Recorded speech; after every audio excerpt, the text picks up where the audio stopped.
천민수님, 오늘 토요 특강은 1부는 성모 울타리 기적의 빵 1부가 나갈 것이고 2부는 생태마을 생태맘 기적의 천국장이라는 주제로 오늘은 두 편이 나갈 겁니다. 일단은 성모 울타리 그 친구들이 정말로 하루 이틀 사이로 그 지도 신부님하고 그 하원장 말에 의하면은 곧 부도 날 것 같아갖고 톡 끼려고 그랬대요. 그런데 우리 생태마을에서 유튜브를 통해서 성모 울타리 빵 좀 많이 사랑해달라고 그랬을 때 완전히 이분들이 희망을 봤다고. 그리고 우리 생태마을로 곰팡이가 썰은 빵이 왔다고 그렇게 컴플레인 하신 분이 있었는데 곰팡이가 썰었다는 건 방부제를 쓰지 않아요. 그래서 가끔 저도 뭐 거의 그런 적은 없지만은 빵 사다 놓고 6개월 돼도 안 썩는 빵들이 있어요. 그러니까 썩는 게 곰팡이 나는 게 정상이라는 생각을 저는 합니다. 그리고 저희들이 성모 울타리한테 얘기했어요. 뭐 어떤 곰팡이가 났든 무조건 다시 보내줘라. 확인만 된다면 사진으로 찍어서 곰팡이 썬 거 확인만 된다면은 다시 꼭 보내주라고. 이건 정말 신뢰의 문제라는 생각을 합니다. 그리고 제가 우리 직원들 여기 이 천국 생산팀입니다. 저 한번 보세요. 생산 요즘 아주 완전히 그야말로 그 뼈가 삭을 정도로 일을 열심히 합니다. 그리고 여기는 우리 사무실 팀입니다. 목이 그냥 목청이 갈라지라 전화를 하루에 500통, 600통 받고 이 팀들이 또 여러분들 유튜브 모든 동영상들을 다 만들어요. 그래갖고 뭐 하여튼 제가 보기엔 짬만 남으면 유튜브 동영상만 요새 한 편이 올라가는 게 아니라 두세 편씩 막 올라가니까 하루에 그거 제작하는 것도 굉장히 어려운 일인데 그래 얼마나 얼굴이 밝아요? 밝지 지금. 네, 아주 또 우리 신부님들이 지금 성주관 우리 지금 김 신부님은 아침 9시부터 저녁 8시까지 노래하고 전례 준비하고 우리 부관장 신부님도 또 지금 여러분들이 듣는 반주들은 우리 지금 베네딕다가 있지만은 우리 부관장 신부님이 반주를 지금 많이 지금 해주고 계시죠. 그래서 우리 성필리포 생태마을은 그야말로 이 어려운 시기에 정말 열심히 살고 있습니다. 그런데 제가 이 지금 천국장 나가는 우리 지금 며칠 전에 이렇게 하는데 양이 어마어마하더라고요. 그래서 여러분들 보시면은 이게 고추장입니다. 고추장이 뭐 하루에 뭐 거의 80개에서 100개 정도 나가죠. 된장인 한 120개 정도 나갈 땐 120개, 80개에서 120개 정도 나갑니다. 그 다음에 이 스틱 같은 경우가 제가 요거 참 여러분들한테 타먹기 참 편안한 것 같아요. 저는 아침, 점심, 저녁 3번을 거의 타먹는데 제가 왜 기적에 우리 직원들한테 나를 좀 비춰봐. 우리 직원들한테 그런 농담 삼아 얘기를 했어요. 제가 이스라엘 성주순례 갔다 오고 변비가 생겨갖고 정말 고생 많이 했어요. 그런데 내가 왜 변비가 생겼을까? 10년 그렇게 위암 수술을 하고도 화장실 가는 게 별로 힘들지 않았는데 그런데 청국장 가루를 안 먹었더라고요. 청국장 가루 만드는 사람이. 그래서 하여튼 한 10일 정도를 아침, 점심, 저녁으로 타 먹었는데 작년 7월부터 안 나온 게 한 일주일 동안 다 나오는데 정말 사진으로 찍어서 여러분들한테 보여주고 싶었는데 그거는 조금 좀 과한 것 같아갖고 내 마음으로만 여러분들한테 지금 말씀을 드립니다. 우리가 청국장 가루가 보통 하루에 800개에서 1000개 정도가 나갑니다. 이게 지금 한 몇 개 싸는 거야? 1000개 정도. 이 정도 양이 나가는 거죠. 그리고 이 천국콩, 요거 간식으로 이 튼튼한 분들 약간 또 물에 불려서 먹으라고 그러는데 어쨌든 이 천국콩도 많이 나가고 스틱도 미국으로 지금 800개 어제 보냈나? 오늘 보냈나? 이거 어제 미국으로 또 수출을 했습니다. 그래서 뭐 미국이든 지금 뭐 하여튼 전 세계로 제 목적은 전 세계 사람들을 먹이는 게 목적이에요. 대한민국 사람 먹이는 건 목적이 아니라 전 세계 사람. 그리고 여러분들 우리 된장 얘기를 좀 하고 넘어가야 돼. 오늘도 전심 때 된장국 먹으면서 내가 이렇게 맛있는 된장국이 세상에 어디 있느냐 이렇게 말을 했는데 우리 된장에는 방부제를 안 넣어요. 또 따라서 설탕도 안 넣어요. 오로지 소금하고 메주로만 만드는 겁니다. 그러니까 여러분들 국 끓여 먹을 때도 아주 조금만 끓여 넣으셔도 충분한 영양분이 됩니다. 그러니까 된장찌개 끓일 때는 국 끓이는 거에 한 2배 정도. 국은 아주 조금만 넣어도 정말로 구수한 된장국을 가족들한테 선물할 수 있죠. 그리고 이 청국장, 이게 뭐 정말 하루에 많이 나갈 때는 3,000개까지 나가는 적도 있어요. 3,000개. 보통 한 1,000개에서 1,500개 정도 나가는데 지금은 이제 우리가 얼려서 보내기 때문에 하루 이상 넘어가면 안 돼요. 그래서 17개 주문을 받으면 우리가 얼려서 또 얼음을 넣어서 보내드립니다. 요거 하나 된장찌개, 청국장찌개 끓여 드실 때 다 넣고 마지막에만 살짝 넣어서 이건 생으로 먹어도 돼요. 사실 저는 제일 좋아하는 거는 여기다가 소금 간하고 그다음에 새우젓 넣고 그다음에 고춧가루 좀 넣고 참기름 넣어서 또 해서 나물하고 비벼 먹으면 정말 대영양식이죠. 우리 본부장님 지금 잠비아에서 지금 전염병 때문에 지금 못 나가고 계신데 아주 재미난 얘기를 하셨어요. 당신은 군인이었는데 하여튼 해병인데 하루에 한 번은 가야 된다고 생각을 하고 갔는데 참 힘들었다고 그래요. 근데 우리 청국장 가루 먹으면서부터 아침에 화장실 가는 일이 아주 즐겁다고. 제가 오늘 이런 거를 보여주는 거 얼마 전에 한 교수님이 저한테 편지를 보냈어요. 이름은 제가 밝히진 않겠지만은 저는 간을 전공하는 교수님이라고 그래요. 동아대학교 교수님이셨고 30년 동안 부산에서 간센터를 운영하고 계시다고 그래요. 그래서 이 교수님 환자분들은 주로 간염, 간경변, 간암, 지방 간질환 환자분들이 참 많다고 그래요. 근데 여기 당신 센터에 오시는 분들에게 청국장 가루 하루에 2숟갈 드시라고 꼭 한다고 그래요. 이 환자분들이 청국장 이거 먹으면은 굉장히 효과를 많이 본다고 그렇게 얘기를 합니다. 그래서 역시 교수님이라 의사 선생님이라 식물성 단백질이 좋아갖고 동물성 단백질보다도 간에서 대사되는 간 기능이 굉장히 도움을 준다고 말씀을 하세요. 또 뭐 노화, 또 간질환, 그다음에 유익한 장내 세균이 돼갖고 독소도 제거하고 뇌도 우리가 뭐 늘 얘기하는 거지만 의사 선생님이 당신 센터에서 직접 환자들한테 이렇게 권한다는 얘기를 듣고 제가 더 자신감을 갖게 되었어요. 또 발효식품이기 때문에 비타민 K, 골다공증, 간질환, 동맥경화, 석회 되는 거, 우리 몸 노화되는 거. 그래서 어쨌든 30년 이상 이렇게 환자들을 돌본 의사 선생님이 당신이 이건 제가 직접 통화를 했는데 간경화, 복수 찬분에게도 탁월한 효과를 당신이 보셨다고 이런 말씀을 하셨어요. 제가 지금 전 지구가 지금 그 말을 하면은 이게 노란 딱지가 붙어서 제가 말을 안 하는데 하여튼 전 세계를 뒤덮고 있는 이 전염병 면역력 싸움이에요. 결국은 이거를 피할 수는 없어요. 그래서 면역력을 높이는데 이 청국장처럼 좋은 게 없는 것 같아요. 그다음 우리 장류 그리고 김치 또 면역력 높이는 음식들이 굉장히 많습니다. 절대 인스턴트 드시면은 면역력이 높아질 수가 없어요. 그래서 김치 많이 드시고 제가 요즘 우리 여기 팀장님들하고 고민하고 있는 게 우리가 김치를 기가 막히게 맛있게 담그거든요.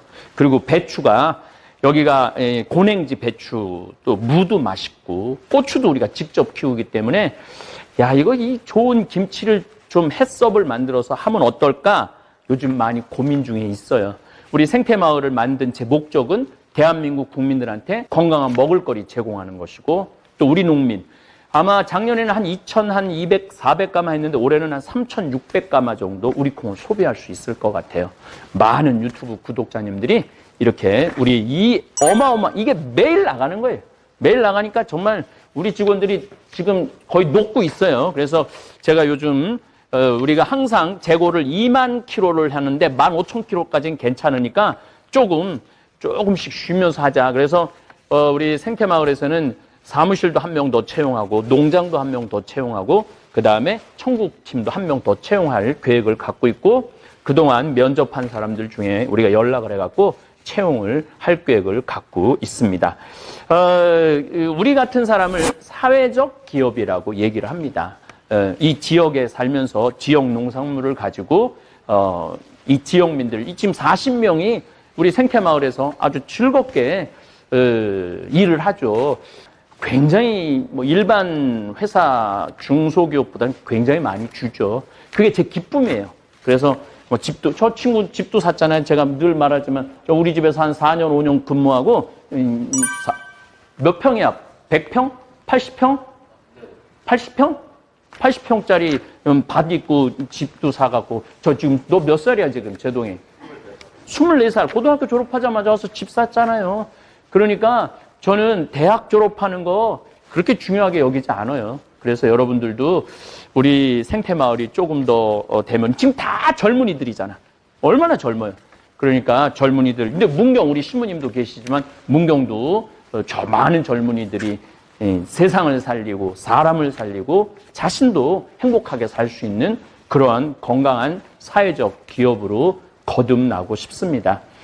제가 유튜브 구독자님들 함께 건강하자고 함께 더 나은 세상을 만들어 가자고 오늘 토요특강 특별히 우리 홍보, 대놓고 홍보라고 그래요. 이거를 대놓고 오늘 홍보를 합니다. 하여튼 여러분들 우리 생태마을 장은 하여튼 저희들이 최선을 다해서 아주 좋은 공부도 많이 하고 좋은 여기 있는 친구들 이렇게 생겨도 영어 엄청 다 잘해요. 진짜 영어 잘해요. 영어도 잘하고 컴퓨터도 잘하고 아주 능력자들인 것 같아요. 그래서 저희들이 더 연구하고 공부하고 더 아주 뭐라고 그럴까요? 정말로 성실한 사회 기업으로 거듭나도록 노력하겠습니다. 우리 이 청국장 가루가 너무 좋다고 선물용으로들 많이 사시더라고요. 그래서 우리 직원들이 또 이거 다 직원들의 아이디어예요. 그래서 요걸 선물용 세트로 만들자. 그렇게 해갖고 선물용 세트가 이렇게 됩니다. 요게 얼마지? 5만 원입니다. 이 선물용 세트가. 택배비가 없겠죠. 5만 원 넘으니까. 그래서 어떤 분이 그러더라고요. 이 그림이 너무 예뻐갖고 다 먹고 난 다음에 이거 액자에 넣어놓고 싶다고. 그래서 미국에 있는 헬렌한테 아마 이거 분명히 볼 거예요, 헬렌이. 너무너무 고맙다고 이야기를 좀 전하고 싶습니다. 지금 집 밖에도 못 나올 텐데, 이렇게 정성스럽게 미국에서 그려줘서 너무 고마워요. 그래서 우리가 선물용 세트를 이렇게 딱 이렇게 껴서, 예.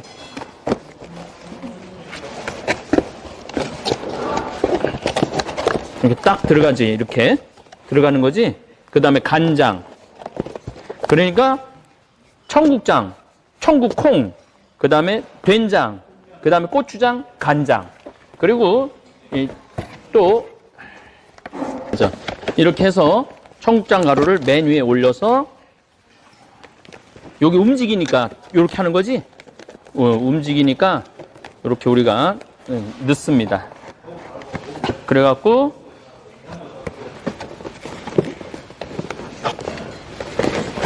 이렇게 하고 내가 하면은 다 부셔져요. 그래서 내가 뭘 우리 직원들이 하지 말라고 자꾸 그러는데 이거는 제가 특별히 하나 이렇게 우리 직원들이 한다는 거 이렇게 하고 이렇게 선물 세트가 되는 겁니다.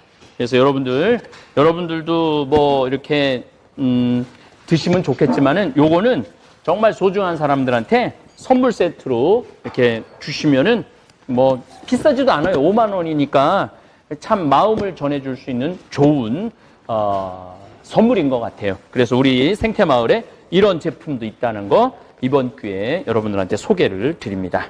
생태마을이라고 그러면 올망졸망한 그런 것으로 알고 있는데 우리 생태마을은 상당히 지금 20년째 이어왔기 때문에 상당히 안정이 되어 있습니다. 그래서 아마도 우리 평창, 강원도, 대한민국 더 크게는 세계 지구인들을 위해서 제가 요즘 신천지 얘기하는데 14만 4천 저는 14만 4천을 상대로 사목하지 않아요. 저는 78억을 상대로 사목하고 싶습니다.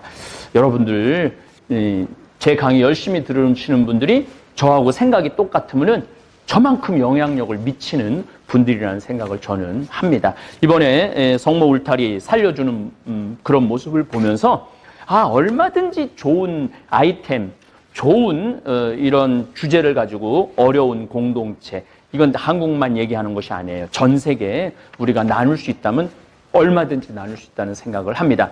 뭐 지금 전화를 해갖고 성모 울타리 후원하고 싶다는 분들도 정말 전화가 많이 와요. 그래서 역시 세상은 따뜻한 마음을 가진 사람이 훨씬 많은 거예요. 그래서 우리 그런 마음을 가진 우리 모두가 더 아름다운 세상, 더 건강한 세상, 이 바이러스 이거 이겨나가는 그러한 좀 좋은 여기가 뿌리가 됐으면 좋겠어요. 네. 또 관계된 것은 제가 또 개인적으로 또 더 토요특강 이어서 말씀드리도록 하겠습니다. 우리 직원들 지금 밥도 못 먹고 지금 난 10분 촬영한다고 그랬는데 벌써 25분이나 촬영을 했습니다. 이제 밥 먹어. 참미수님, 오늘은 2020년 4월 11일 성토요일입니다. 교회 전례상 보통 내일이 예수부활 대축일인데 오늘 저녁 6시부터 예수부활 대축일에 준하는 행사를 합니다. 우리 생태마을은 8시에 제가 주례하는 것으로 해서 오늘 부활 성야 미사가 있습니다. 많이 함께 온라인 미사에 참석해 주시기 바랍니다. 생태마을에서 하루에 전국으로 전 세계로 보내는 생태맘, 청국장 가루, 된장, 간장, 고추장, 찌개용 생청국장 양 여러분들 보셨죠? 제가 하루는 궁금하더라고요. 이렇게 전화를 많이 받고 택배를 2번씩이나 내보내는데 그 양을 한번 싸봐야 되겠다. 그래서 우리 직원들한테 제가 부탁을 했어요. 하루 나가는 양을 전부 다 한번 모아봐라. 그래서 모았더니 정말 어마어마한 양이 하루에 전국으로, 전 세계로 우리가 배송이 됩니다. 이 정도 양이면 하루에 국산 콩 15가마를 삶아야 만들어낼 수 있는 분량입니다. 1년 365일 토요일, 일요일을 빼고 260일을 15가마를 삶는다면 약 3,900가마, 거의 4,000가마 국산 콩을 소비하는 것입니다. 국산 콩이 한 가마에 36만 8천 원 정도 됩니다. 그러니까 거의 우리 생태마을에서만 국산 콩을 1년에 15억 정도 구매를 하고 있는 것이죠. 제 첫 번째 소원, 우리 콩 살리기 운동을 시작을 했는데 20년 만에 큰 결실을 보고 있습니다. 제 목표는 국산 콩 10,000가마 구매하는 것입니다. 유튜브 구독자님들이 지난 28일 동안 23,346분이 증가를 했어요. 구독자가 2만 명이 한 달에 증가를 했습니다. 유튜브에서 분석을 해서 저에게 이런 편지를 보냈습니다. 구독자 14만 명일 때 이런 놀라운 추세로 구독자가 늘어나면 4월 말이면 구독자가 15만 명에 다다를 거라고 얘기를 했는데 무려 4월 10일이 되기 전에 구독자가 15만 5천 명으로 늘었습니다. 그래서 새로운 구독자님들도 우리 생태마을이 도대체 무슨 일을 하고 있는지, 또 무슨 사업을 하고 있는지, 물론 역주행이라고 쭉 되돌아보면서 이렇게 할 수 있는데 한 번쯤 우리 생태마을에서 판매하고 있는 청국장 가루, 그 다음에 장류를 한 번쯤 노출해서 여러분들도 이 좋은 제품 구매해서 건강에 도움 되시라고 제가 우리 식당에 하루 나가는 분량을 쌓아 놓아 봤습니다. 채널 조회수가 상승해서 지난 28일 동안 우리 강의를 몇 번 기록이 됐느냐면 486만 1362회의 구독이 있었습니다. 평상시보다 구독이 200만 회 조회수가 증가했습니다. 부쩍 신천지에 대한 강의하면서 구독자가 상당히 많이 늘어났습니다. 그만큼 우리 한국 국민들이 이 사이비 종교에 대한 경계심을 많이 갖는 것 같아갖고 저도 정말 눈에 저녁에 화두 원고를 봐서 두 겹으로 보여도 보람이 있습니다. 지금 그리고 제가 오후에 강의 준비를 했는데 호주에서 잠비아 치과 봉사하시는 선생님께서 전화가 왔는데 우리 생태맘 청국장 가루가 호주 일반 마트에 판매를 하고 있다는 거예요. 우리는 일반 마트에 수출한 적이 없는데 우리 물건이 지금 호주 마트에 $30로 판매를 하고 있답니다. 성필리포 생태마을에서는 호주는 시드니 한인 본당과 가톨릭 한인 공동체에서만 $35로 판매를 하고 있습니다. 전화 통화를 하는 소리를 들으면서 묘한 기분이 들었습니다. 우리 생태마을 청국장 가루가 인기가 좋은가 보다. 일반 마트에서도 어떤 유통 과정인지는 잘 모르겠지만은 어쨌든 약간 유통 질서가 무너질 것 같은 우려가 있습니다. 해외에서는 우리 청국장 가루가 호주 시드니 한인 공동체와 미국 LA 정화식품과 최대재 신부님께서 운영하시는 예수성심 피정의 집 기금 마련 공동체에서만 판매를 하고 있습니다. 그러니까 일반 마트에서 판매하는 것은 우리 생태마을 유통 구조에 속하지 않은 계통에서 판매가 나가는 것 같습니다. 그리고 해외 배송은 평창 우체국에서만 구매하실 수 있습니다.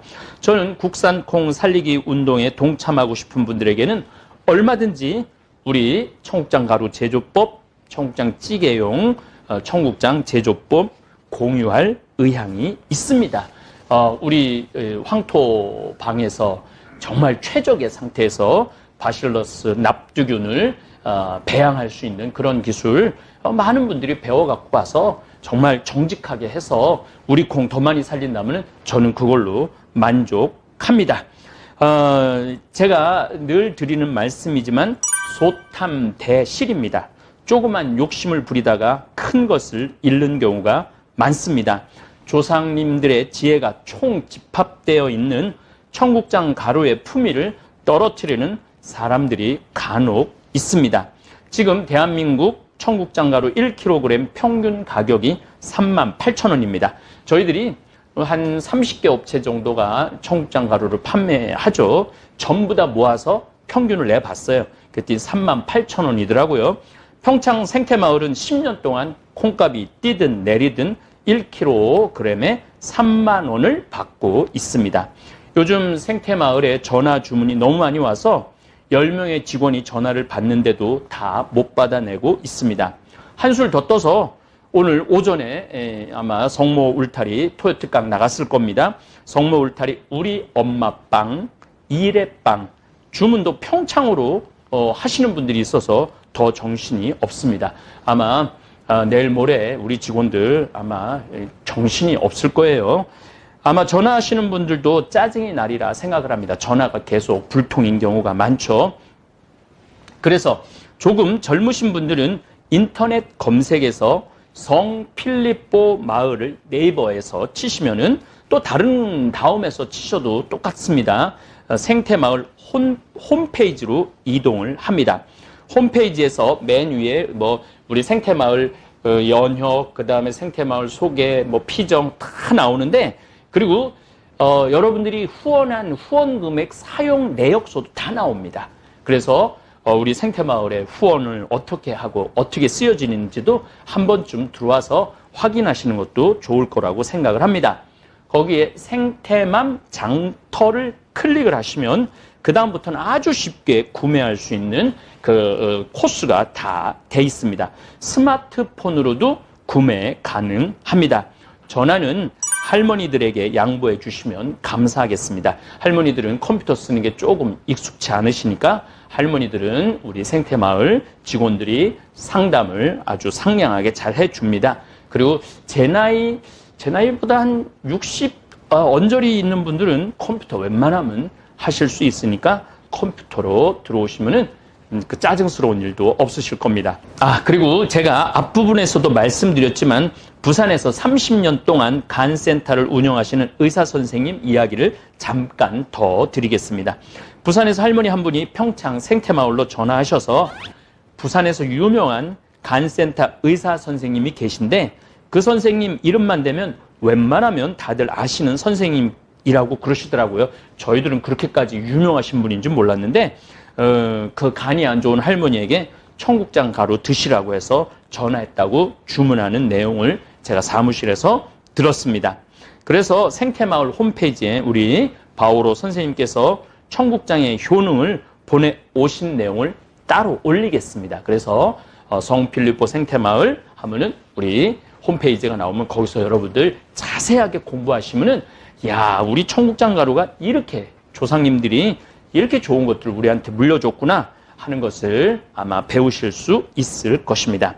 성필리포 생태마을을 치시면 홈페이지로 들어올 수 있고 현장에서 진료하고 치료하시는 의사 선생님께서 자신 있게 말씀하시는 효능을 여러분들 확인해 보시기 바랍니다. 다시 한번 평창 생태마을 청국장 가루 많이 애용해 주시기를 이렇게 홍보를 합니다.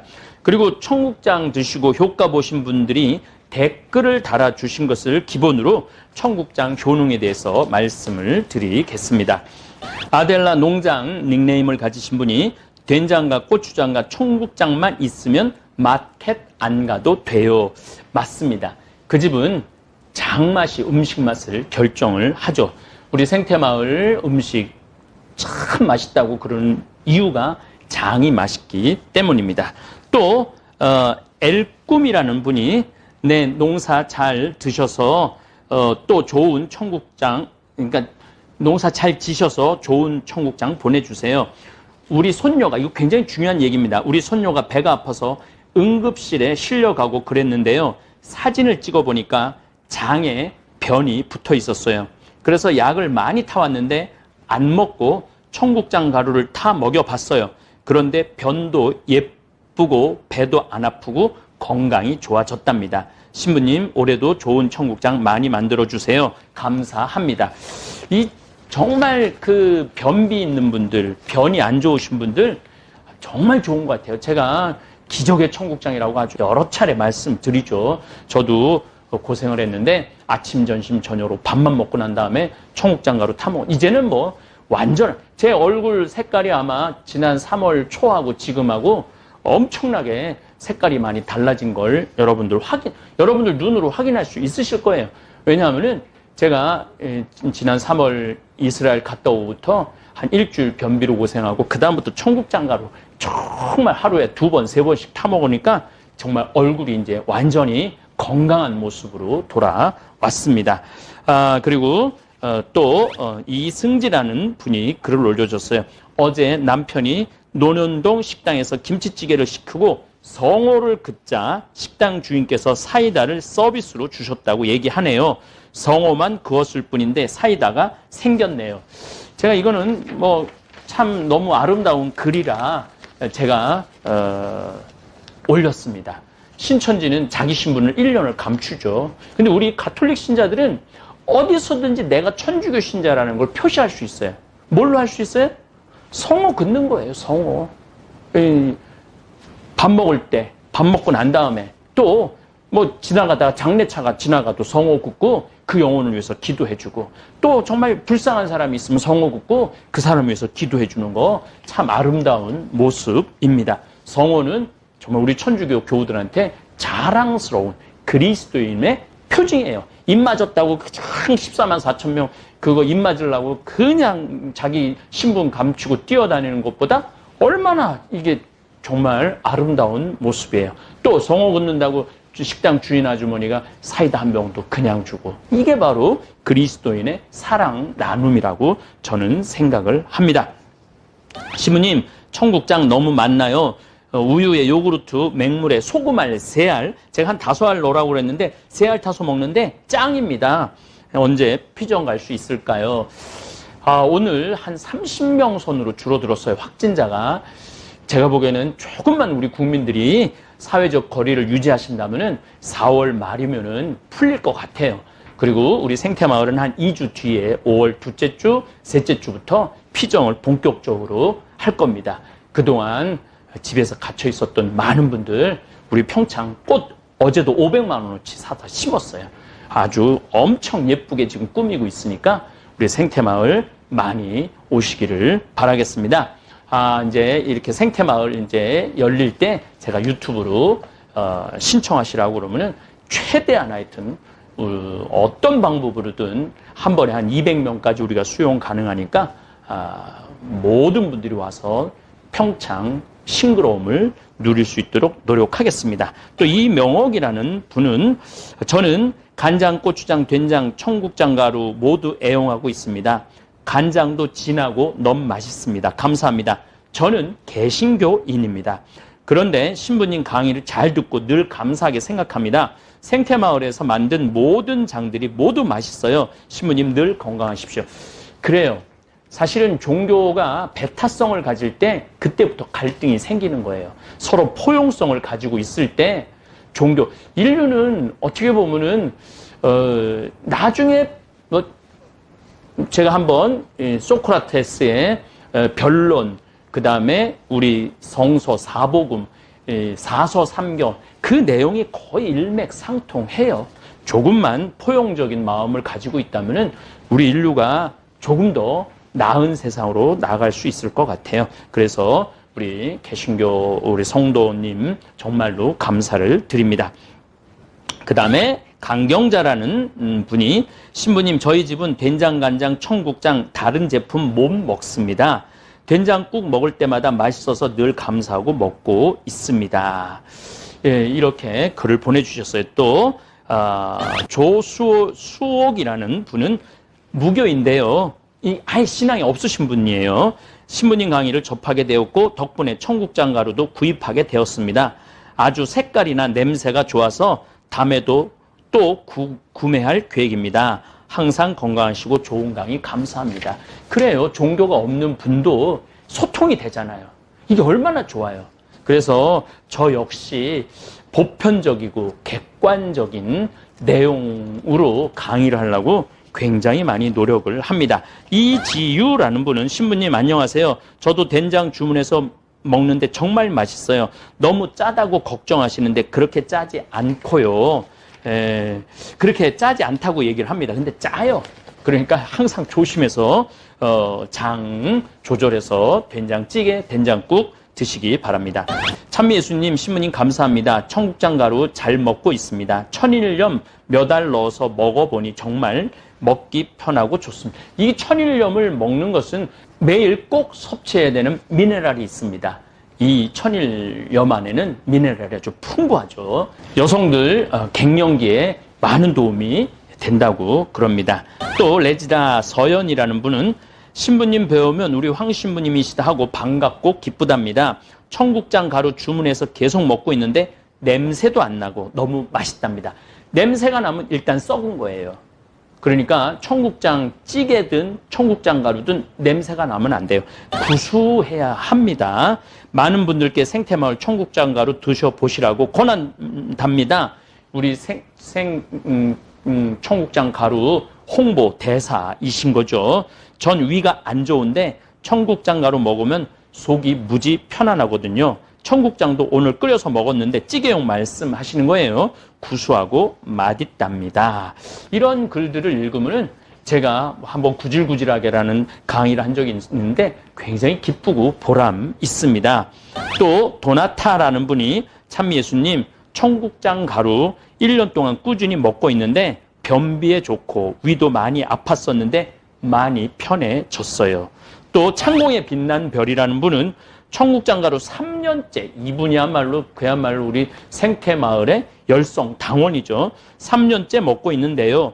혈액순환이 좋아졌고요. 변비도 사라졌습니다. 간장도 참 맛있어요. 라고 글을 올려주셨어요.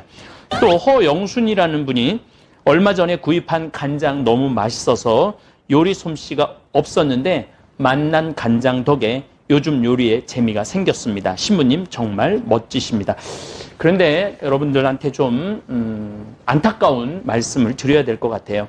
간장은 오늘부로 끝으로 발송하지 않습니다. 왜냐하면 우리가 2년 된 간장까지 다 팔려갖고 떨어졌습니다. 아마 4월 11일 날 우리가 이제 간장은 판매를 더 이상 하지 않고 2020년 11월에는 재발송이 가능할 것 같아요. 우리 청국팀 장 만드는 팀한테 물어봤더니 11월 정도면 가능할 것 같다고 얘기를 하더라고요. 그런데 그때도 제가 원하는 맛이 안 들면 연기할 겁니다. 일단은 4년 된 씨간장을 우리가 지금 넣고 있습니다. 작년에 만든 거 넣고 있는데 작년께 어느 정도 맛이 들면은 11월에는 재발송할 것입니다. 대신 선물용 간장, 요 조그만 그 간장은 저희들이 발송을 할 수 있는 양을 한 3독 정도 남겨놨기 때문에 그거는 아마 저희들이 발송할 수 있을 것 같습니다. 정말 죄송합니다. 죄송해도 저희들이 물건이 없는데 억지로 만들어서 팔고 싶지는 않습니다. 그래서 아까도 말씀드렸죠. 소탐대실이라고. 그래서 여러분들 조금 좀 참아 주시고 다른 데 또 천연 간장 만드는 데가 아마 많이 있을 거예요. 그런 데 잘 찾아보셔서 2년 된 간장 파는 곳을 해서 여러분들 주문해서 드시면은 아마 그것도 우리 콩 살리는데 도움이 되리라 생각을 합니다. 또 SY 리라는 분은 어쩐지 같은 양으로 된장국을 끓였는데 너무 짜더라고요. 그런데 예전에 먹던 깊은 맛이었어요. 그러니까 우리 된장은 절대 많이 넣으시면 안 돼요. 왜냐하면 온전히 소금으로만 메주하고 만들어서 만드는 된장이기 때문에 그렇습니다. 어떤 방부제 넣지 않습니다. 방부제를 구하지도 않고 구하는 방법도 모릅니다. 그래서 여러분들 우리 된장 정말 구수하고 맛있으니까 조금만 넣어서 모든 요리에 사용하시면 큰 도움을 받으실 것입니다. 이현이라는 분이 몇 년 전 생태마을 피정 갔다가 변비 때문에 청국장 가루 사서 먹었는데 설사가 심해서 어디 가면 너무 괴로웠는데 거짓말처럼 설사가 멈췄습니다. 이제야 댓글을 씁니다. 지금은 동서에게도 추천하고 선물했습니다. 누가 뭐래도 설사가 심했던 나에게는 큰 축복입니다. 지금은 먹지 않아도 설사는 안 합니다. 주변 사람들도 내 설사는 다 알았기 때문에 다 신기해합니다. 구질구질한 일이 아니라 우리에게 큰 축복입니다. 이런 글들을 읽을 때마다 제가 참 행복하죠. 고혜선이라는 분은 참미예수님, 남편 당뇨가 너무 심했는데 가루 2개월 마셨는데 많이 호전되어 기적의 가루임을 실감합니다. 감사합니다, 신부님.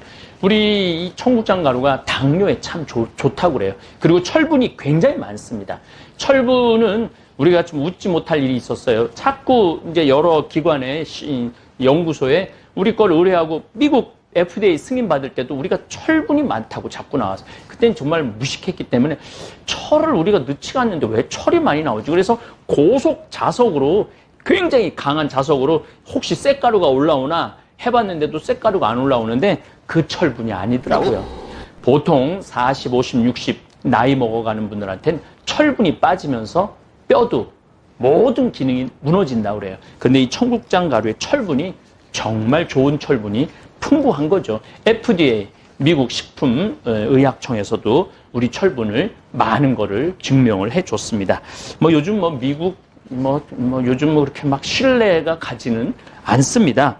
그리고 김희정이라는 분, 지금 막 받은 간장이 너무 달고 맛나요. 근데 이제 못 보내주게 돼서 죄송합니다. 이렇게 오리지널 간장을 먹게 돼서 너무 감사드려요.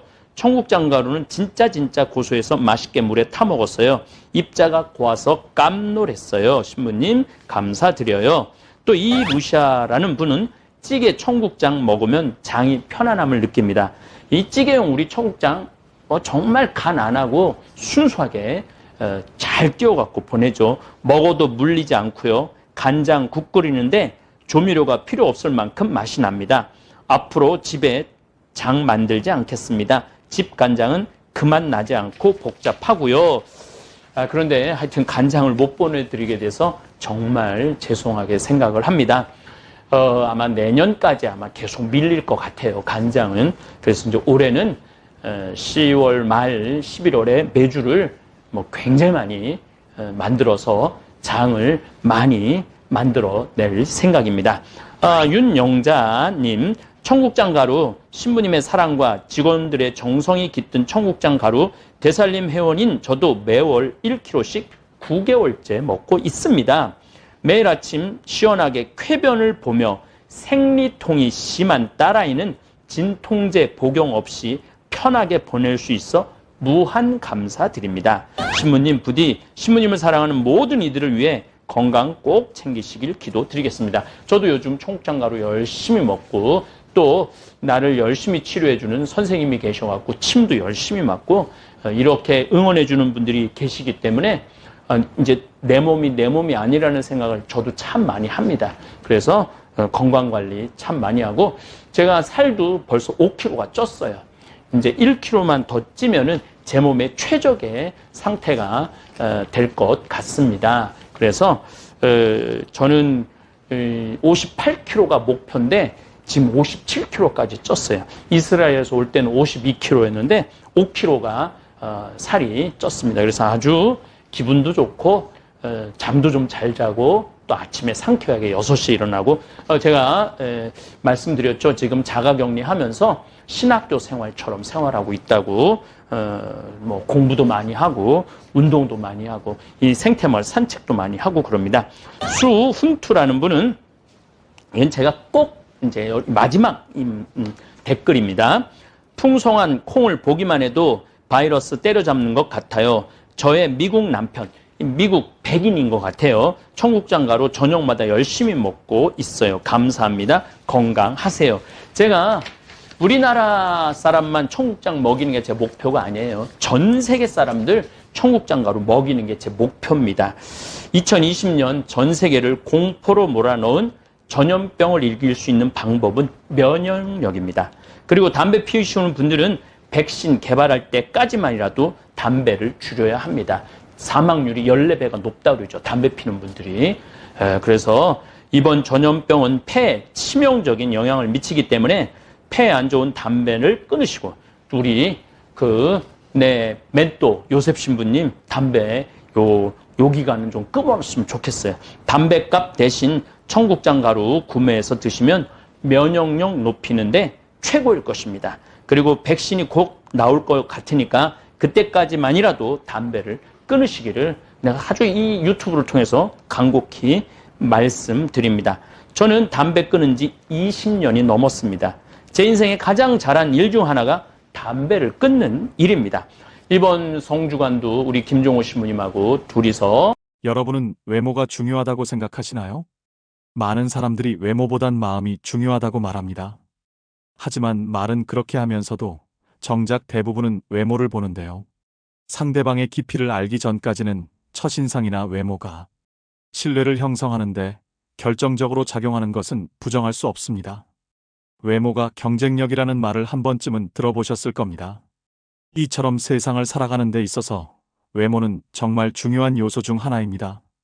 외모가 주는 이점은 남들보다 앞선 출발선에 설 수 있다는 것입니다. 어떤 연구에 따르면 능력이 같아도 잘생긴 사람은 못생긴 사람보다 임금을 10% 더 받는다고 합니다. 똑같은 죄인일지라도 미녀는 무죄를 받을 확률이 더 높다는 미국 자료도 있습니다. 외모 관리는 나이가 들수록 그 중요성이 더욱 커집니다. 외모는 성숙하게 나이든 내면의 자기 표현이자 자기다움의 외적 상징이기도 하지요. 외모 관리라고 해서 졸부처럼 돈과 상표만 걸치는 부티가 아닌 귀티가 나도록 해야 됩니다. 그것은 전화음성, 운전 습관 그리고 의상 코디에서도 묻어납니다. 물론 내면도 중요합니다. 하지만 외면에도 어느 정도 신경을 써야 그 사람의 내면도 들여다보고 싶은 마음이 들기 마련이지요. 그렇기 때문에 나는 내면만이 중요하다고 믿기보다 나이 들수록 외면과 내면 두 가지를 모두 잘 관리하는 사람이 되고자 노력하셔야 됩니다. 그래서 오늘은 나이 들수록 외모에 더 신경을 써야 하는 이유 3가지와 시니어들의 외모 관리 방법에 대해 알려드리겠습니다. 외모에 신경 써야 하는 이유 첫 번째는 자신감과 자존감을 높이기 위해서입니다. 잘 차려입고 나간 날에는 자신감이 넘치며 당당해집니다. 하지만 아무거나 대충 걸치고 나간 날에는 아는 사람 만날까 두렵고 스스로 초라해지는데요. 나이가 들수록 피부 탄력이 떨어지고 깊어가는 주름과 탈모, 약해지는 치아, 노안 등 신체적 변화가 나타납니다. 이러한 변화로 인해 자신감과 자존감이 떨어질 수 있습니다. 우리는 거울에 비친 내 모습이 조금 더 나아 보이는 것만으로도 큰 행복을 느낍니다. 나는 꽤 괜찮게 나이 들었어라는 생각과 함께 자존감이 높아져 매사에 적극적이고 당당해지는데요. 이렇듯 외모는 개인의 정체성에 절대적인 영향을 미치며 기분이 좋아진 외모는 자신에게 보내는 긍정의 신호로 작용합니다. 일상에서 외모가 전혀 관리되지 않은 사람을 볼 때 부정적인 인상을 느끼는 이유는 그 모습이 스스로를 소중히 여기지 않다고 생각되기 때문입니다. 자신을 방치하고 가꾸지 않는데도 늘 당당하고 자신감 넘치는 사람은 절대 없습니다.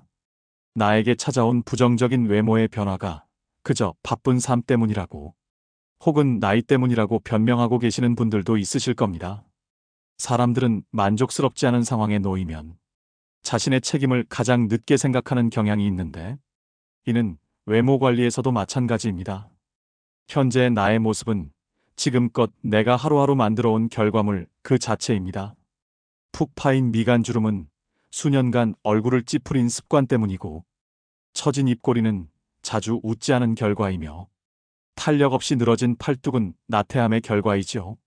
시간이 갈수록 얼굴과 몸이 변하는 건 자연의 섭리이지만 다가올 미래의 모습을 만족스럽게 만드는 건 오직 내 행동과 태도에 달렸습니다. 자신에게 만족하는 사람에게서는 늘 기분 좋은 에너지가 느껴집니다. 나의 자신감과 자존감을 위해 그리고 가족과 주변 사람들을 위해 나이 들수록 외모를 가꿔야 하는 이유가 바로 이것입니다. 두 번째는 건강에 도움이 되기 때문입니다. 젊었을 때는 느끼지 못했지만 나이 들수록 특히 노인의 외모 관리는 신체적, 정신적 건강에 많은 영향을 줍니다. 노인임에도 외모에 신경을 쓰는 사람은 대체로 건강하다고 합니다. 요양원에 정기적으로 방문하는 출장 미용 서비스를 이용하는 사람들이 대체로 인지장애 단계가 낮고 진행 속도도 더디다고 하는데요. 국내의 연구와 논문에서도 화장이나 외모 관리 행동이 여성 노인들의 우울증을 예방하는 효과가 있다고 합니다. 우울증의 증상 중 하나가 부정적인 마인드입니다. 노화 현상은 어느 누구도 결코 피해갈 수 없는 과정이지만 자연스럽게 받아들이기가 쉽지 않습니다. 사람마다 자신의 외모를 어떻게 받아들이느냐에 따라 다르겠지만 극심한 외모 콤플렉스가 있다면 자기 자신에게 비관적이게 됩니다. 거울에 비친 모습을 보며 무기력증과 우울감을 느끼게 됩니다. 사실 외모 관리는 의지력과 꾸준함을 요구한다는 면에서 운동과 같습니다. 나이 들어서 무슨 외모까지 신경 쓰냐라고 하시는 분들이 있지만 부지런해야 외모 관리도 할 수 있는 것입니다. 이 부지런함은 곧 규칙적인 운동과 건강한 식습관으로 피부 건강과 전반적인 건강을 유지하는 데 도움이 됩니다. 또한 스트레스를 해소하고 심신을 안정시키는 데 도움이 됩니다. 이로써 삶의 질도 향상되는 결과를 기대해 볼 수 있습니다. 그래서 단순히 외모 관리는 외모를 가꾸는 것 이상의 의미를 가지고 있습니다. 최근 최강동안으로 단연 손꼽히는 가천대학교 이기려 총장님은 1932년생으로 90세가 넘으셨는데도 5060대처럼 보입니다. 정말 감탄한 것은 그분의 자기관리 능력입니다. 부지런하지 않으면 안 되고 절제할 것도 많은데 그것을 꾸준히 지켰다는 것은 대단한 의지력입니다. 여기서 외모 관리의 또 다른 힘을 발견할 수 있습니다. 바로 나태해지는 자신을 돌려 세우고 정신을 가다듬게 도와준다는 것입니다. 마음이 귀찮아지면 몸도 따라 귀찮아집니다. 마음이 늙으면 몸도 따라 늙습니다. 하루 종일 집에서 뒹굴거리다가도 깨끗하게 샤워를 하고 나오면 기분이 상쾌해지는 것을 느낄 수 있습니다. 마음이 행동을 지배하는데 행동이 또 마음을 지배하기도 합니다. 행복해서 웃는 것이 아니고 웃으면 행복해진다는 말도 있죠. 이처럼 외모에 신경 쓰면 감정까지 조절할 수 있습니다.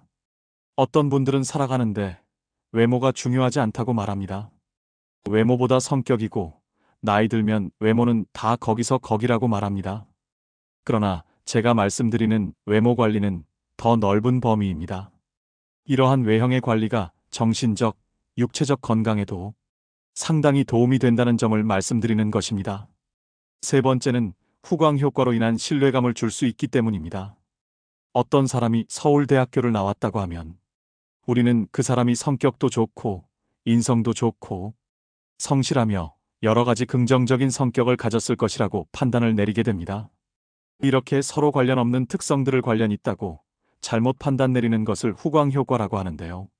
이런 후광 효과가 가장 잘 나타나는 곳이 바로 외모입니다. 외적 매력이 사회생활에 유리하다는 점은 부정할 수 없는 사실입니다. 사람들은 아름다운 것을 동경합니다. 연예인으로부터 신비함을 느끼는 이유도 수려한 외모 때문이죠. 심리학 연구에 따르면 사람들은 깔끔한 외모를 가진 사람을 보면 자동으로 능력 있고 친절하고 지적인 사람일 거라고 생각하는 경향이 있다고 합니다. 이처럼 사람의 역량을 평가할 때 외모는 능력과 무관하지만 영향력이 큰 평가 요소임을 우리는 이미 본능적으로 알고 있습니다. 그래서 사회생활을 하고 나이가 들수록 외모를 잘 가꾸어야 합니다. 외모는 협상의 도구이자 관계 형성의 중요한 요소입니다. 외모 관리를 등한시할 때 발생하는 문제를 생각해 봅시다. 바스러질 것 같이 상한 머릿결에 마구 엉켜있는 머리 스타일을 한 사람을 보면 부지런함이 느껴지지 않습니다. 피부가 거칠고 푸석한 사람을 보면 삶의 여유가 느껴지지 않고 어딘가 모르게 지쳐 보입니다. 상대방이 나와 가까운 사람일지라도 만날 때마다 헝클어진 모습만 보여준다면 신뢰를 쌓기가 어렵습니다. 망가진 모습으로는 내가 얼마나 괜찮은 사람인지 설명하는데 더 많은 시간과 노력이 필요하지만 외모를 잘 관리하면 그런 소모 비용을 줄일 수 있는 것은 물론 좋은 기회를 얻을 가능성도 높아집니다. 의사 전달 효과 역시 몸짓과 표정, 시선이 55%이고 목소리 톤은 38%, 내용은 겨우 7%에 미친다고 합니다. 그만큼 사람과의 관계에서 외적 요소가 많은 비중을 차지합니다. 나이가 들면서 경험과 지식, 사회적 신용이 높아지지만 이를 제대로 표현하지 않으면 상대방에게 올바른 메시지를 전달하는데 어려움이 생길 수 있습니다. 이때 깔끔하고 정돈된 외모는 상대방에게 효과적인 메시지를 전달하는 데 도움이 됩니다. 나이가 들면서 외모에 신경 쓰는 것은 단순히 미용이나 패션만을 위한 것이 아닙니다.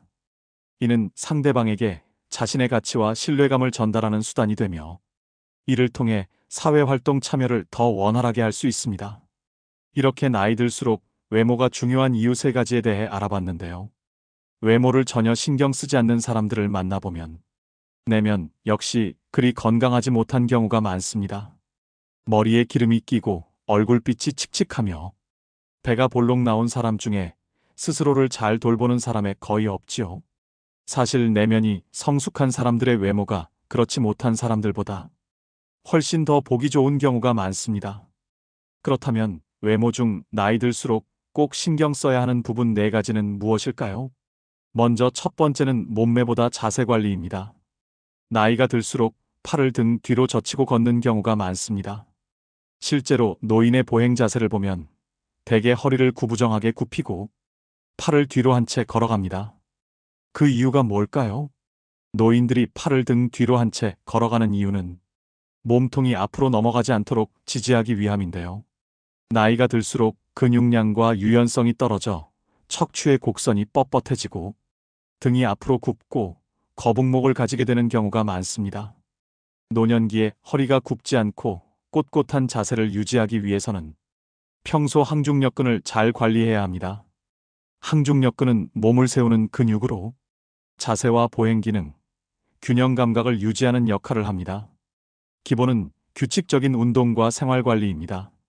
충분한 단백질 섭취와 규칙적인 신전 스트레칭 및 근력 운동을 통해 현재의 모습을 오랫동안 유지하는 노력이 필요합니다.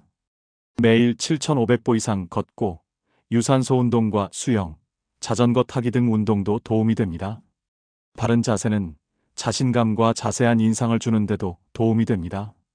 올바른 자세를 유지하면 우리는 자신에게 자신감이 생기고 타인에게도 자세한 인상을 줄 수 있습니다.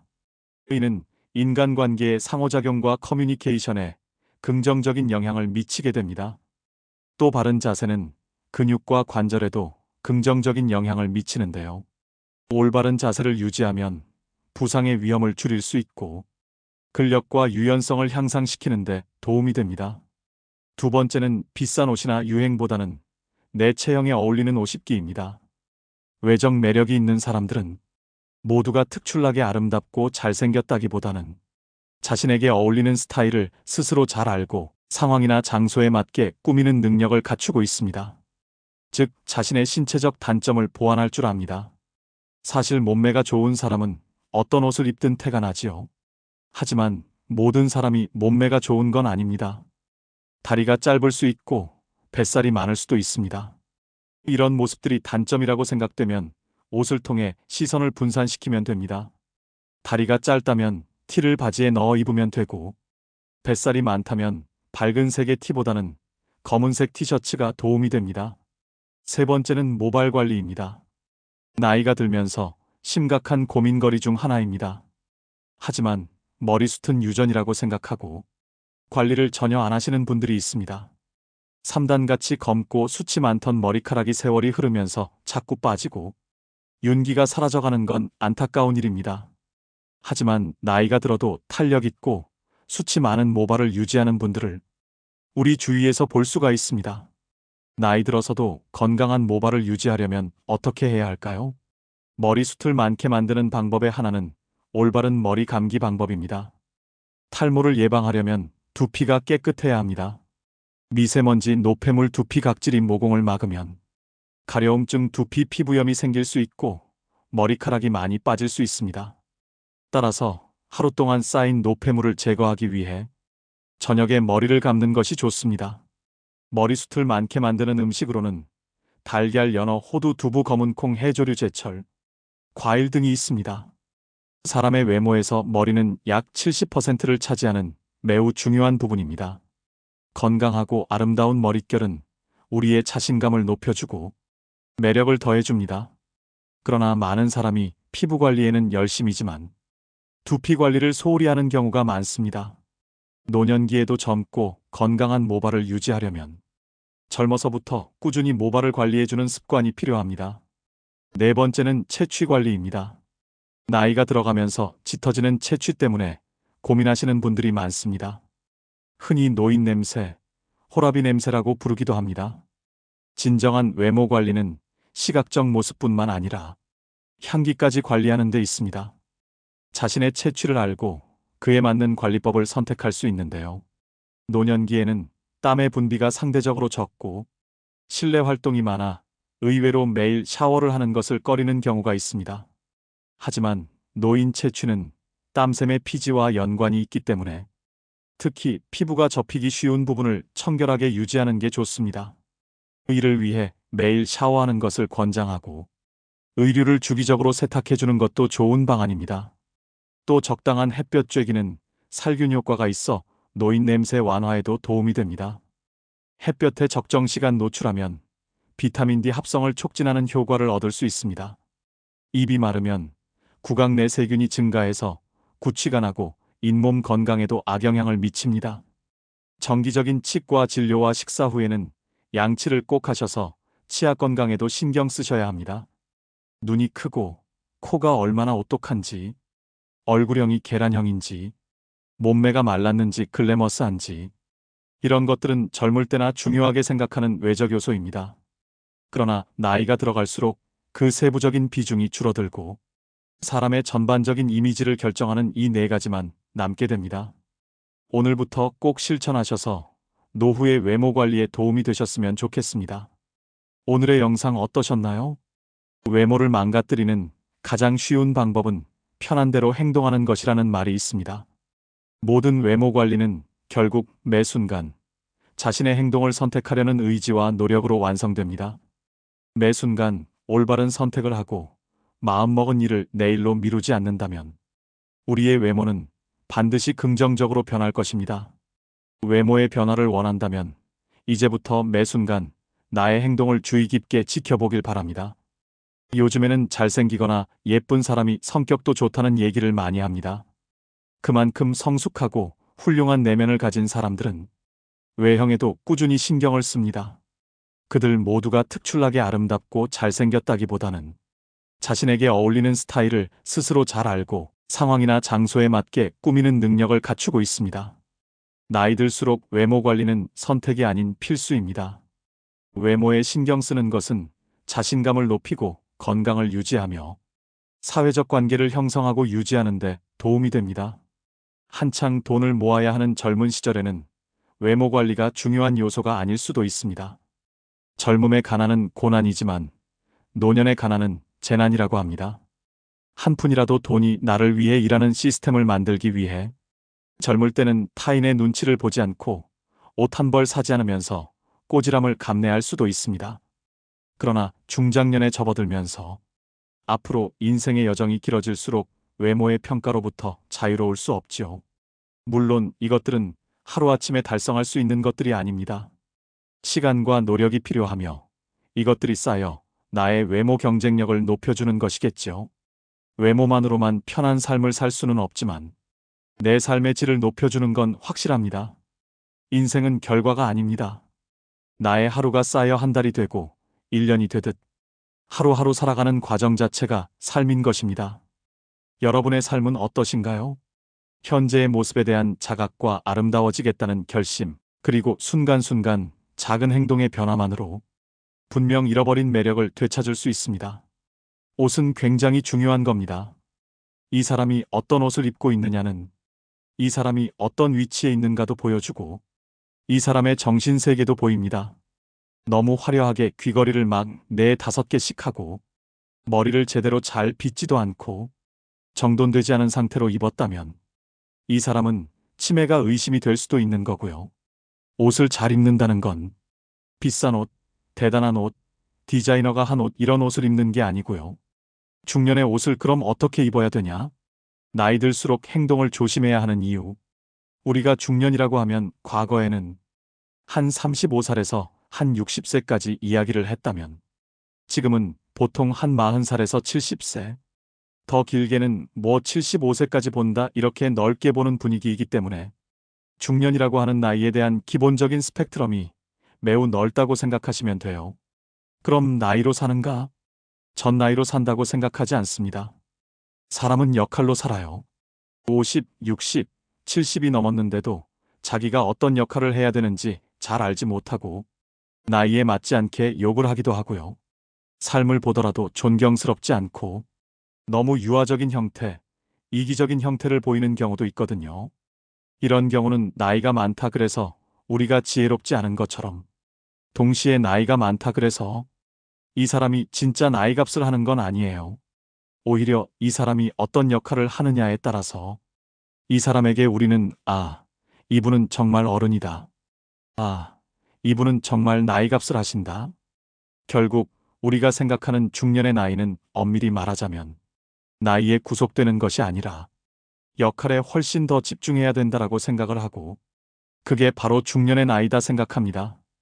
우리가 행동을 조심해야 되는 첫 번째 이유는 뭐냐면 우리가 함부로 행동하거나 멋대로 살아간다면 내가 사회적으로 역할을 제대로 하지 않는 거예요. 엄밀히 말하자면 우리가 중간에 낀 세대로서 한 개인의 역할을 넘어서서 사회적 역할, 이걸 흔히 우리가 시민성이라고도 부르는데 이런 시민성이 조금도 없는 거거든요. 중간지대를 형성하면서 인생의 척추이자 동시에 사회적 허리 역할을 감당한다는 건 그만큼 책무성을 다해야 되는 것이고 이건 내적인 것도 있지만 분명히 외적인 것에 훨씬 더 방점을 둬야 될 것이고 이게 일명 사회적 역할이자 사회적 책무다. 이런 면에서 중년기를 살아간다는 건 보다 우아해야 될 것이다. 그리고 우리가 살아가는 삶에 있어서도 더 의미를 두고 곰곰이 생각하고 거기에 따라 행동해야 될 것이다라고 말씀드려야 될 것 같습니다. 늙을수록 옷차림이 중요한 진짜 이유. 옷은 사실 굉장히 중요한 겁니다. 왜냐면 옷은 사회적 언어예요. 이 사람이 어떤 옷을 입고 있느냐는 이 사람이 어떤 위치에 있는가도 보여주고 또 한 가지 이 사람이 가지고 있는 정신적 요소도 함께 보여주고 자기 자신에 대한 돌봄의 수준도 함께 보여주는 거예요. 복장이 가지고 있는 의미는 이 사람의 역할과 또 이 사람이 가지고 있는 안정성과 또 이 사람의 지위와 이 사람이 가지고 있는 어떤 신뢰 이런 것들까지 다 포괄하는 개념이거든요. 제일 먼저 이 옷이라고 하는 건 하나의 사회적 위치를 보여준다 그래서 적어도 내가 중년 정도 됐다면 비싼 옷, 싼 옷이 아니라 깔끔하고 내가 내 나이로서 또 내 역할로서 보여주고 싶은 옷을 선택해서 나라는 사람의 안정성을 더 확고하게 할 수 있으니 이런 삶에 대한 하나의 선택을 잘하고 있다라는 걸 보여주는 과정이다 얘기할 수 있어요. 두 번째로는 이 사람의 옷을 입고 다니는 걸 보면 이 사람의 정신세계도 보입니다. 이를테면 원색을 좋아하는 사람은 굉장히 화려한 옷을 입죠. 또 이런 화려한 원색의 옷을 입은 사람들은 스스로가 약간 돋보이고 싶은 마음도 있는 거예요. 당연하지 않습니까? 의복을 입은 걸 보면 이 사람의 정신세계도 잘 보여요. 단추를 제대로 잘 맞춰서 잠궜는가? 이 단추를 제대로 잘 못 잠그는 사람들이 있다면 인지적인 문제도 있겠죠. 또 한 가지, 너무 화려하게 이를테면 귀걸이를 막 4~5개씩 하고 머리를 제대로 잘 빗지도 않고 의복을 잘 빨아서 입지도 않고 정돈되지 않은 상태로 입었다면 이 사람은 치매가 의심이 되거나 아니면 정신질환이 의심이 될 수도 있는 거고요. 그래서 되게 이 옷이라고 하는 건 사회적인 언어를 넘어서서 정신적인 언어가 될 수도 있다라고 말씀을 드리고요.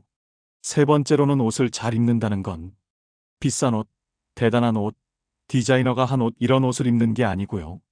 나를 보여주는 굉장히 중요한 언어예요.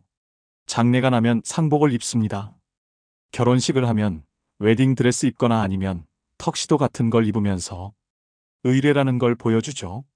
이 의례 속에서 이 사람이 어떤 상황에 처해 있고 어떤 역할을 하는지를 잘 보여주는 거거든요.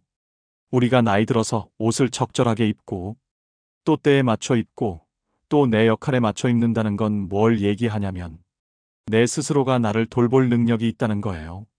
외부적으로 나를 알고 있고 내부적으로도 내 욕구를 충족시키고 있다는 거거든요. 중년의 옷을 그럼 어떻게 입어야 되냐? 분명한 저의 원칙을 좀 말씀드릴 수 있을 것 같아요. 제일 먼저 자기에게 어울리는 색이 어떤 것인지 알아두면 그건 참 좋을 것 같아요. 일명 최근의 퍼스널 컬러 이런 얘기 많이 하잖아요. 그런데 중년이 되잖아요. 빨간 게 자꾸 보인다. 우리가 가지고 있는 눈 안쪽의 여러 변화 때문에 붉은 계열이 훨씬 더 잘 눈에 띄기 때문에 붉은 계열이 조금 더 좋아지는 게 있거든요. 많은 분들이 아우 너무 빨갛게 입고 그러면 너무 나이 들어 보이는 거 아니야? 근데 여러분, 중년이라고 빨갛게 입으면 안 됩니까? 저는 빨갛게도 물들 수 있고 파랗게 물들 수 있고 노랗게 물들 수 있고 초록색으로 물들 수 있는 게 이제는 내게 조금 어울리지 않더라도 내가 입고 싶은 옷 좀 입으면 어때요? 어렸을 때 엄마 아버지가 입혀주는 옷 그 옷 입었고요. 커서는 교복 입고 다니거나 아니면 다른 애들이 입고 있는 옷 눈치 봐가지고 비슷하게 입었고요. 왜냐면 이게 사회적으로 동화되는 과정이었을까요? 근데 이제 중년이 된다는 건 내 춤을 춰도 되는 나이 아니겠습니까? 깔끔하게만 입으면 되고요.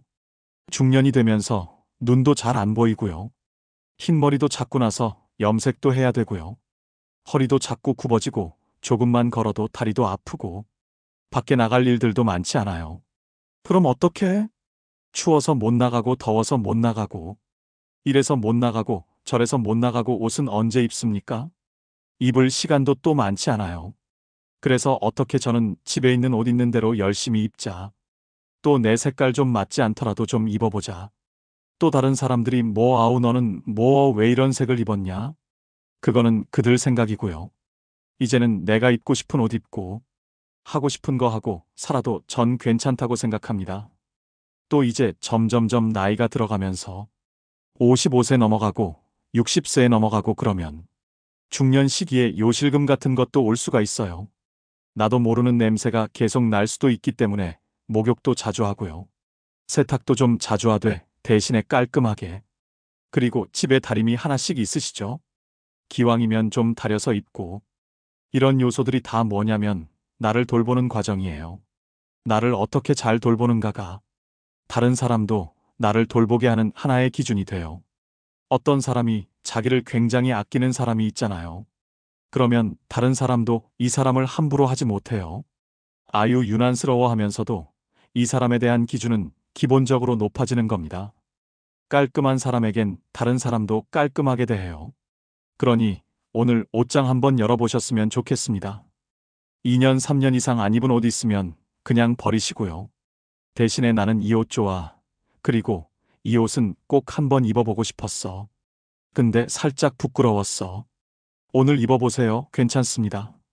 대신 냄새 안 나는지 한 번쯤 잘 살펴보시고 내가 조물조물 세탁할 수 있는 것들은 세탁을 해가지고 깔끔하게 입고 나가신다면 내 스스로도 멋스럽고요. 다른 사람이 볼 때도 뭐 괜찮네 이런 생각이 들 거고요. 나이 들어서 추해 보이는 세 가지 행동. 고와지는 방법도 여러 가지인데 추해지는 방법은 더 많은 것 같아요. 좋은 행동이나 좋은 말은 어렸을 때나 청년일 때나 중년일 때나 노년일 때나 똑같습니다. 사람의 인품은 나이가 들어가면서 더 깊어지고 좋아지면 모르겠지만 그게 아니라 과거에 형편없었다? 이게 더 나빠질 가능성이 훨씬 높아요. 왜냐면 젊었을 때 형편없이 행동했던 사람들은 첫째, 교육을 잘 받지 않았을 가능성이 굉장히 높습니다.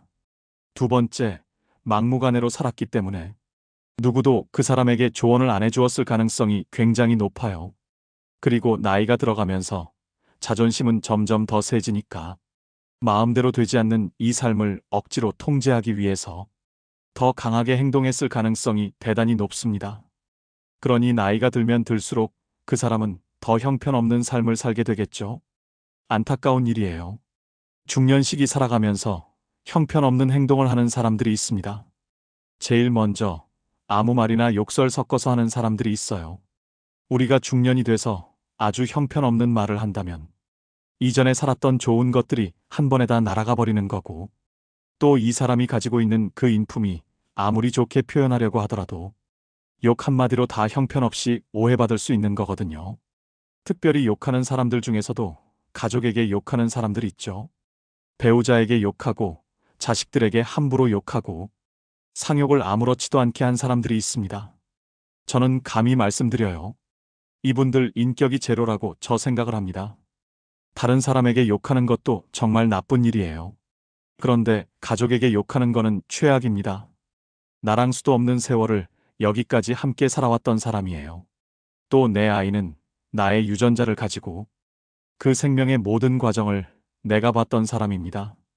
그런데 이제 내가 중년이 됐다는 건 그 아이들도 꽤 나이를 먹었을 거고 내 배우자도 흰머리가 희끗희끗 날 텐데 지금 나이에서도 그 존재를 욕하고 그 생명에 대해서 함부로 대하는 사람은 이 모든 것들에 대해서 부정하는 거, 심지어 자기 자신에 대해서도 부정하는 거예요.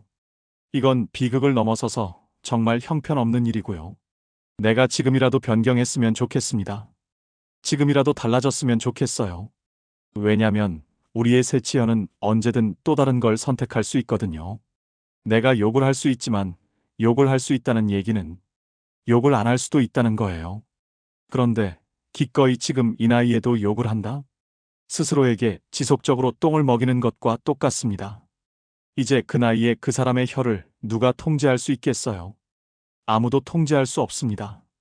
그러면 사회적인 따가운 시선과 가족들의 모멸스러운 눈빛, 남은 생에 누구에게도 존경받지 못하면서 홀로 남아있는 일밖에 없을 거예요. 두 번째, 다른 사람에 대해서 부정적이거나 이간질하는 행위 있죠. 굉장히 나쁜 일이에요. 평범한 사람들, 또 나와 가까운 사람들, 나에게 의미 있는 사람들에 대해서 나쁘게 말하거나 혹은 이간질하는 사람들이 있어요. 이간질을 한다는 건 뭐냐면 이 사람 마음속에 굉장히 좁은 마음이 있는 거예요. 다른 사람을 배제하고 자기 스스로 이렇게 높아지고자 하는 욕구가 있는 거거든요. 우리가 어릴 때는 그럴 수 있어요. 제끼고 내가 이기고 싶고. 그런데 부정적인 이야기를 하거나 이간질을 해서 최종적으로 내가 마이너스가 된다는 걸 인생을 통해서 경험을 했을 거예요. 근데 이걸 또 해요. 이렇게 이간질하거나 다른 사람들에 대해서 부정적으로 지속적 이야기하는 사람은 관계가 없는 것과 마찬가지예요. 이 세상에 자기 혼자 살아있는 겁니다. 아주 이기적이고 형편없는 인격을 가지고 있는 사람이라고 전 생각을 해요. 중년이 되어서도 이런 행동을 계속한다면 결국 혼자 남기를 선택한 사람이다. 중년이 된다면 욕하고 싶으면 침묵하는 게 낫다. 두 사람 사이를 이간질해가지고 결국 당신이 얻고 싶은 게 무엇인지를 명확하게 한번 글로 써봤으면 좋겠다라고 말씀을 드려요. 내가 돋보이고 싶겠지만 가장 낮은 곳에 위치할 것이다. 제가 장담합니다. 마지막 세 번째가 자랑질입니다. 중년이 된다는 게 참 가진 게 많은 시기예요. 나이도 먹었죠. 살아가면서 적금도 조금씩 들었을 거고요. 어떤 분은 집이 있을 겁니다. 또 어떤 분들은 직장에서 꽤 높은 직급이 올라갈 거고요. 그리고 이제 어떤 집은 애가 잘 됐어요. 문제는 내가 자랑스러운 경로를 겪은 분도 계시지만 반대로 그렇지 않은 경우 내 삶 또 후회가 되지만 봤더니 내 자식도 잘 안 되고 심지어는 내 배우자도 형편없는데 내 아이들도 대학을 잘 못 가고 이렇게 어쩌면 불행의 고리가 이어지는 경우들도 꽤 있는 거거든요. 우리가 세월을 두고 살아봤을 때 이 세상에서 가장 큰 기쁨이 있다면 어쩌면 자식일 텐데 그 얘기는 역으로 가장 큰 슬픔이 있다면 그 역시 자식일 것이다. 그러니 우리가 중년 넘어가서 모여서 이젠 그 순간에 자식 얘기는 좀 안 했으면 좋겠다. 어떤 자식은 잘 됐지만 어떤 자식은 잘 안 된 집도 있으니까 자식 자랑은 할 수 있어요. 근데 그 자랑도 할 거면 한 번 자랑할 때마다 5만 원씩 내고 하세요. 큰 자랑하면 10만 원 내야 되고요. 아주 대단한 자랑을 한다 그럴 경우에는 3번 정도는 밥을 본인이 모조리 다 사는 걸로 그렇게 약속을 하고 또 마음을 먹고 자랑을 하셨으면 좋겠습니다. 특별히 자랑질이라고 말씀드리는 게 뭐냐면 전체 함께 모였는데 다른 사람들은 입도 뻥근 못하게 하는 그래서 쓴 입맛을 다시게 하는 이런 사람들이 있어요. 이렇다면 이거는 자랑을 넘어서 자랑질이라고 생각합니다. 오로지 그 모든 자리를 완벽하게 점령하면서 자기 얘기만 하고 자기 자랑질만 한다면 그건 인간 폭격기라고 생각합니다. 자랑질은 누군가에게 굉장한 인생의 상처일 뿐만 아니라 고통의 순간을 떠올리게 할 수도 있는 것이고 지금 현재 힘들어하는 그 아이를 위해서 기도하고 있는 부모가 있을 텐데 그 부모의 기도가 굉장히 더 아프고 힘들고 고통스럽게 하는 과정이 될 수 있다라고 말씀드려요. 이렇게 하는 친구 있으면 그냥 듣기는 하대밤 내라고 하시고요. 그리고 너무 심하다? 이 친구는 만나지 마세요. 별로예요. 나이 들어서 좋은 평판 받는 중년 특징. 어렸을 때도 인기 있는 애들이 있고요. 또 나이 들어도 인기 있는 애들이 있어요. 친구들 사이에 인기 있는 친구들은 보면 인품이 좋은 친구들이 항상 인기가 있어요. 재미없는데도 인기 있는 친구가 있어요. 인기가 있다는 거는 와 이런 건 아닌데 믿음직스러운 거죠. 항상 이 친구한테는 어떤 얘기든 하고 싶은 친구가 있어요. 그런 친구는 또다시 두 부류로 나누어질 겁니다. 하나는 뭐냐면 잘 들어주는 친구예요. 내가 때로는 말이 되는 말을 하는지 이게 말인지 막걸리인지 구별도 안 되는 말을 하는데도 그냥 열심히 들어주고 또 잘 웃어주고 또 그 얘기를 들어주면서 또 고개 끄덕여주고 이런 친구 있으면 이 친구는 또 계속 만나고 싶고 또 인기가 있어요. 또 이렇게 한쪽에서 잘 들어주는 친구는 다른 데 가서도 잘 들어주기 때문에 어디 가서든지 인기 만발이죠. 그런데 가장 인기 있는 친구를 하나 꼽아봐라 그렇다면 저는 감탄하는 친구라고 얘기하고 싶어요. 진짜 끝내줘. 야, 너 이거 어떻게 했냐? 야, 이거 한번 얘기해봐. 이거 어떻게 하는 거야? 이렇게 막 깜짝깜짝 놀래주면서 감탄을 하면서 마치 내가 하는 이 사소한 행동이 대단한 예술 작품인 것처럼 이렇게 만들어주는 친구가 있거든요. 이런 건 저는 신의 탄성이라는 보통 불러요. 이런 친구들이 옆에 있잖아요. 그러면 내가 막 우쭐해지는 것 같고 내가 막 대단한 사람이 된 것 같고 그냥 1대1로만 감탄하는 게 아니고요. 이런 친구들은 다른 친구들이 있을 때도 저의 장점에 대해서도 막 확 탄성을 지르면서 야, 얘가 이런 애야. 너 알았냐? 너 깜짝 놀랄 일이야. 나 대신 나에 대해 자랑까지 해주는 친구예요. 중년을 살아가면서 내가 누군가에게 감탄을 한다면 나는 정말 바로 인기 있는 친구가 될 것이다. 재미있는 건 누군가는 재미있게 말을 하고 누군가는 또 재밌게 말하는 재주가 없는 거 아니겠습니까? 친구들끼리 모였을 때는 진짜 재밌는 거 할 때는 흉내도 내고 근데 모두 다 그럴 수 있는 건 아니니까. 근데 놀랍게 이 감탄이라는 건 할 수 있어요. 이야, 대단하다. 아니면 내가 때로는 말을 하지 않더라도 행동으로도 언제든지 할 수 있는 거거든요.